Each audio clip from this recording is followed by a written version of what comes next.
Welcome to the Language Alchemy Podcast, where you transform how you communicate to create the life and relationships you truly want.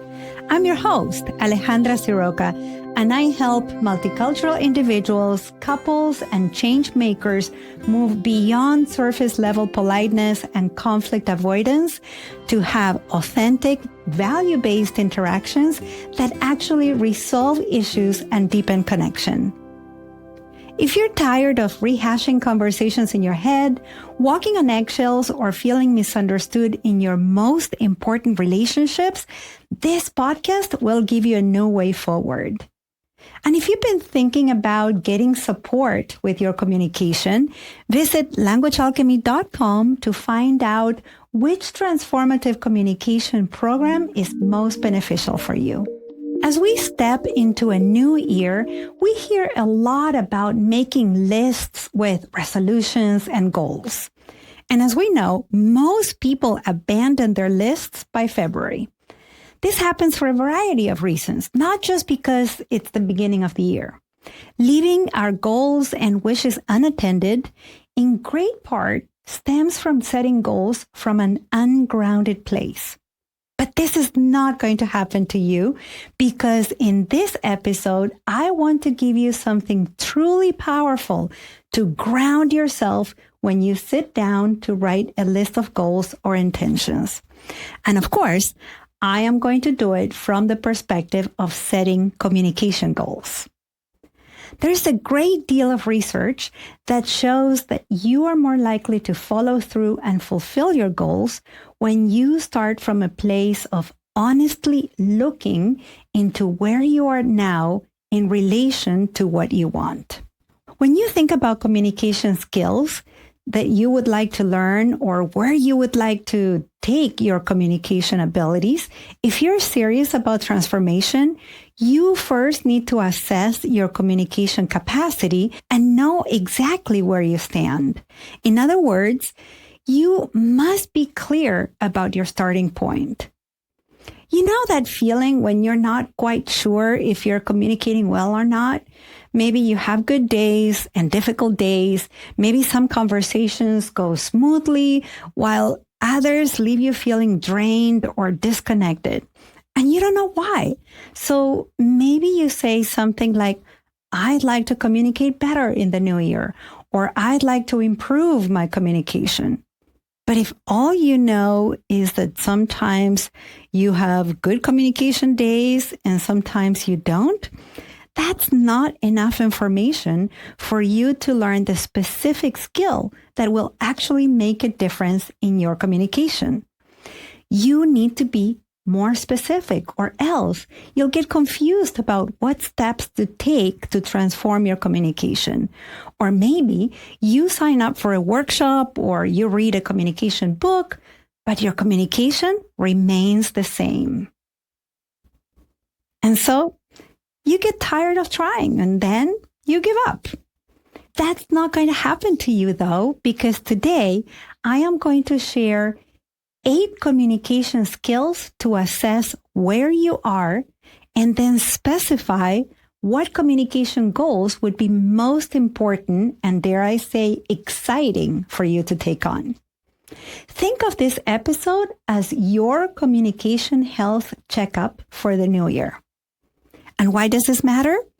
Because when communication feels healthy, relationships grow, deepen, and thrive. You feel more relaxed, happier, seen, support, heard, and connected. But when it doesn't, even small moments can turn tense or disconnected. And you feel anxious, lonely, disappointed, angry, depressed, misunderstood, like there's something wrong with you, or you feel hurt more easily. Any little thing that someone says or does can push your buttons, and life feels painful. As you heard me say before, communication is the foundation of healthy relationships and a thriving life. And these 8 skills, they are your roadmap to strengthening the relationships that matter most to you at home, at work, and in your community. So let's begin. Before we go into these 8 skills, it's important to understand that developing these skills happens in stages. First, you need to know a skill. Then you explore it. Then you develop it until you cultivate it. Then you're able to integrate it into your life. And finally, you can embody it. It happens in that order. Now, knowing is always the first step of that journey, and that is what we're doing today. These 8 skills fall into 3 main areas. The intrapersonal area, that is to say, your relationship with yourself. The interpersonal area, your relationship with others. And then the social area, your relationship with the wider world. Let's start with yourself, with the intrapersonal area. These are skills that tend to your inner foundation. And there are 3 to assess here. The first skill is compassionate understanding of yourself. This is about knowing your most pervasive communication patterns that sabotage your ability to create or maintain healthy relationships or a thriving life. These patterns show up in internal communication patterns, that is to say, the usual dialogues on repeat in your self-talk, and your patterns of communicating reactivity with others. Let me give you an example. One of my clients, let's call him Joe, realized his pattern was assuming people were always judging him. Internally, he would think something like, they probably think I'm incompetent. That was his internal language. In his reactivity with others, this would show up as him over-explaining and getting defensive if someone asked him a simple question. Once he developed compassionate understanding of this pattern, he could catch it and choose differently. So, what's your pattern? Do you people please and then resent it? Do you withdraw when things get uncomfortable? Do you criticize yourself harshly and then project that criticism onto others?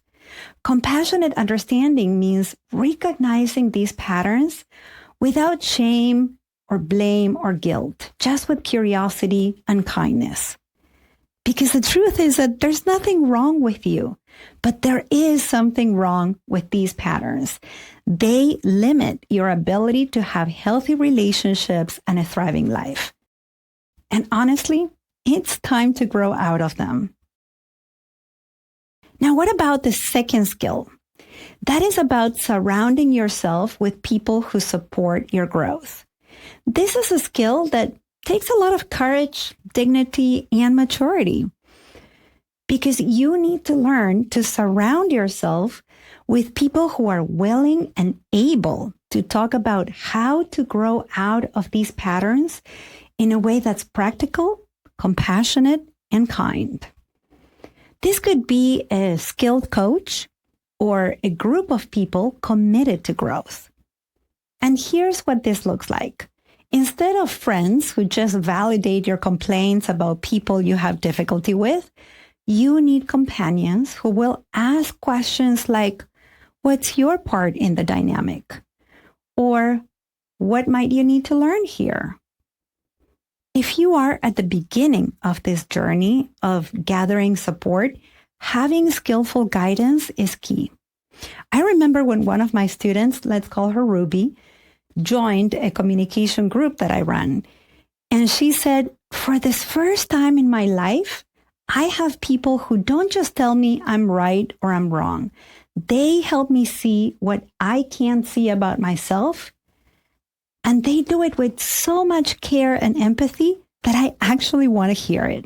Skill number 3, having a value-based vision.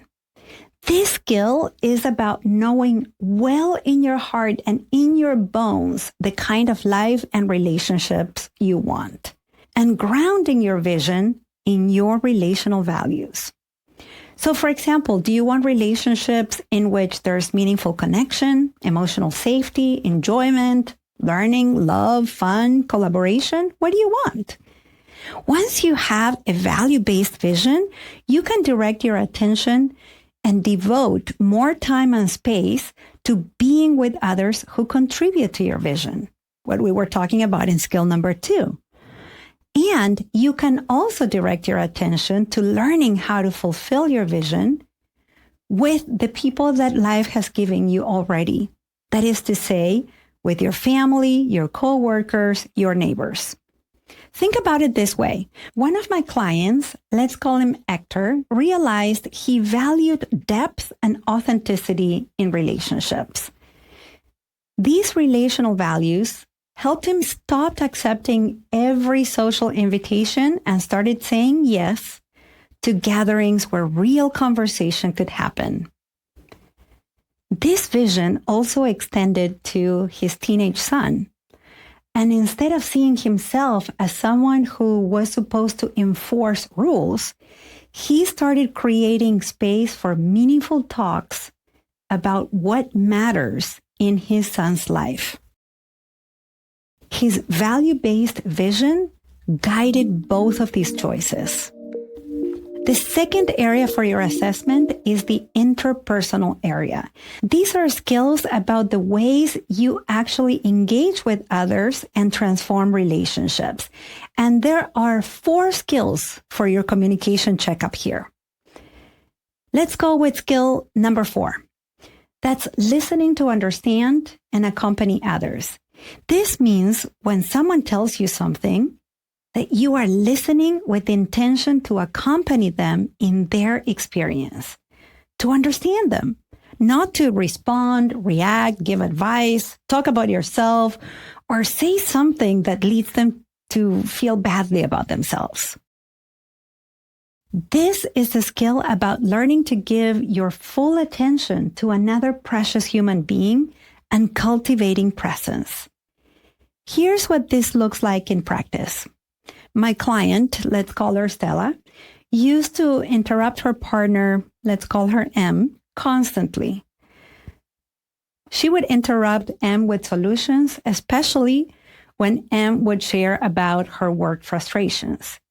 Stella would say things like, M, you just need to tell your boss, and she would go on and on and on, and not let M really talk about what M wanted to talk about. In our work together, Stella learned to cultivate presence, to listen to M, to understand. She learned to say things like, that sounds really hard, M, or thank you for telling me how that was for you. You really care about how your boss treats people. Stella shared with me that one time M said, wow, that was the first time in months I felt like you were really with me. Their relationship that was becoming challenging for both of them actually flourished. And that's the power of listening to accompany someone in their experience. Skill number 5, creating emotional safety. This skill has multiple dimensions, and it's one of the most important skills you can develop. First, it includes being able to speak without blame or criticism. When you need to address something difficult, can you do it in a way that doesn't attack the other person's character? This skill also means not minimizing others when they tell you about something difficult. So, how about you? When someone shares their pain with you, do you say things like, oh, it's not that bad, or at least it's not as bad as what happened to me? Can you really honor their experience? Thirdly, this skill includes being able to listen to feedback with curiosity. So when someone tells you that something you did hurt them, can you get curious about their experience instead of immediately defending yourself? This skill also means being able to give feedback with kindness. Can you share what's not working without making the other person feel like they are a bad person? And finally, this skill includes the ability to acknowledge feelings, even when you disagree. Let me share an example that brings all this together. My client Rachel's husband told her something like, "When you correct me in front of the kids, I feel disrespected." Rachel's first impulse was to defend and say something like, "I wasn't correcting you. I was just adding information." But then we started working on creating emotional safety. She learned to say things like, "What happens for you when you feel disrespected by me?" What happened was that her husband opened up about how impacted he felt. And that moment of emotional safety allowed them to have a real conversation about how to support each other as partners and as parents. Skill number 6, seeing and expressing the goodness of others.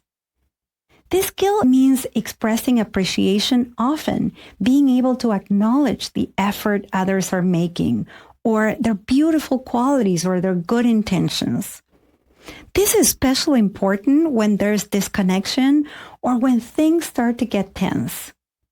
The skill is so simple, yet so powerful. And it's one of the first things to disappear when relationships get hard. I worked with a couple, let's call them Tom and Linda, who were having a rough patch. Everything felt negative between them. So I asked them to practice noticing and naming the goodness of the relationship. Just one thing daily. Tom started acknowledging things like when Linda made dinner after a long day, because he was usually the one making meals for the family. Linda recognized him when Tom checked in on her mother, which was something she would ask before, but he wouldn't do. These tiny moments of expressing goodness began to soften the hardness between them. What's powerful about this skill is that it shifts your attention. So instead of cataloging what's wrong, you start noticing what is working. And what you pay attention to grows. Skill number 7, repairing after conflict.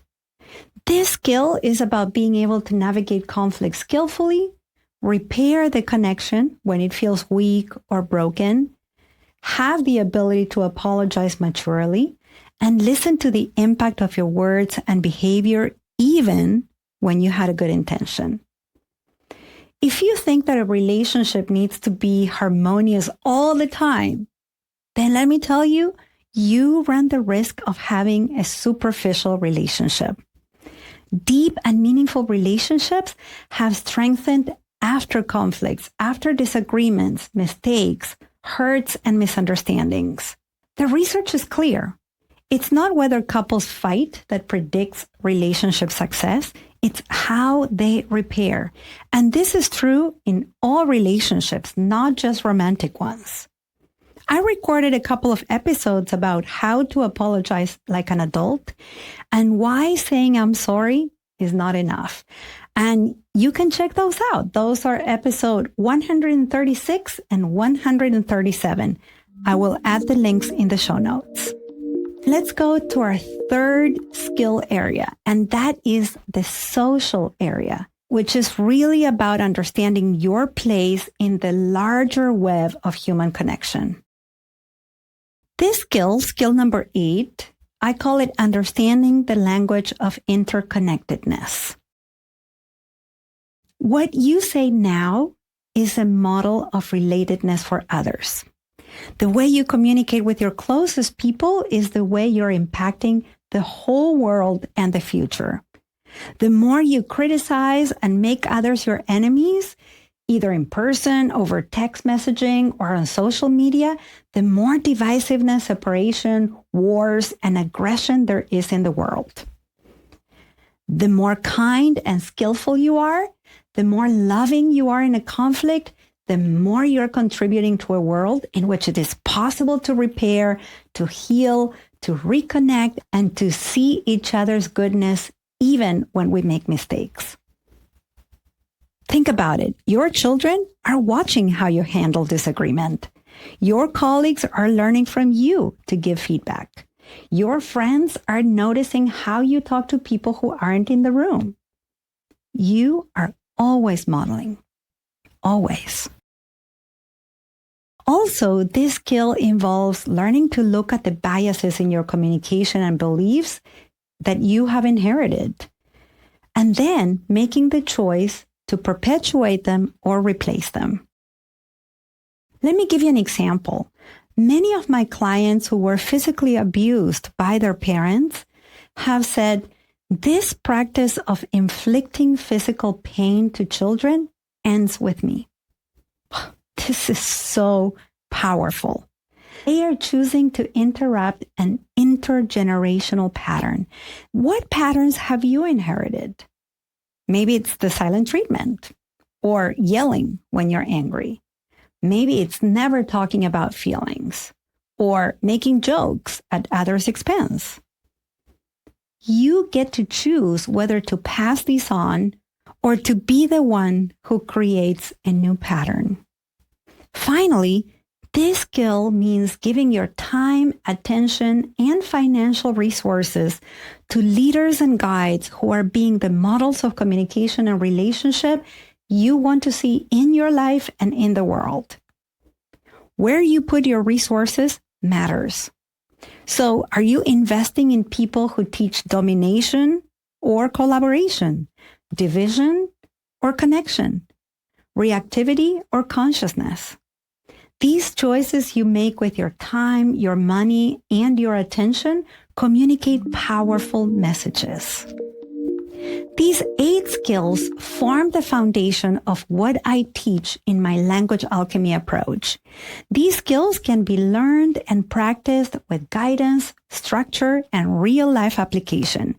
I've seen people transform their lives, repair relationships, and create healthier environments by developing these 8 skills. The question is, where are you with these skills right now? Maybe you are strong in listening, but you struggle to repair. Maybe you're great at expressing goodness in others, but you haven't done the inner work to understand your own patterns.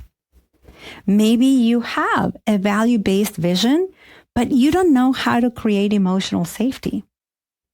Maybe you haven't yet examined the beliefs you inherited or considered the wider impact of how you communicate. Wherever you are is okay. This is simply your starting point this year. And after you acknowledge that honestly, take the next step. What's the next step? To choose 3 skills to focus on. And then from these 3, pick the first one and take the steps to know it well, explore it, develop it, cultivate it, integrate it, and then embody it.